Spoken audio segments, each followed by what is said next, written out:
The late summer sun beat down on Willow Creek, a neighborhood that looked peaceful from the outside but was run with an iron fist by the homeowners association.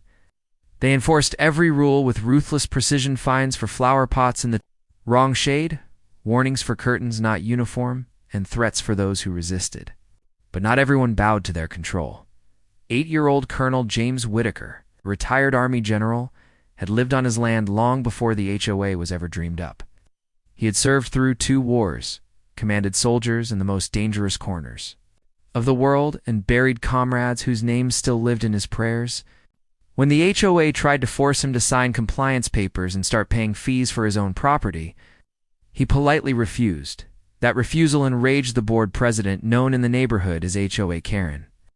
Her real name was Linda McAllister, but her reputation for screaming, threatening, and waving her authority around had earned her the nickname. She was convinced that no one could resist her. So one sweltering afternoon, she marched up James's porch, pistol tucked into her waistband. "Old man," she snapped, pulling the weapon and pointing it at his chest. "You're going to comply with this HOA, or you're going to regret it." James didn't flinch. He stood slowly, his frame tall and steady, eyes sharp as ever. He had faced enemy fire before, and this was nothing compared to that. "Ma'am," he said calmly, his voice carrying the weight of command, "I've stared down men twice your size with real intent to kill. You don't scare me." Karen's hand trembled slightly, though her mouth kept running. "Don't test me. I run this neighborhood. You'll obey me." But before the situation could spiral, a small group of neighbors emerged from their houses. They had long admired the general for his kindness and his quiet strength. One man was already dialing 911, another recording everything on his phone. With so many witnesses, Karen's false authority collapsed. James kept his eyes locked on her until sirens pierced the air. Deputies arrived within minutes, disarmed her, and placed her under arrest.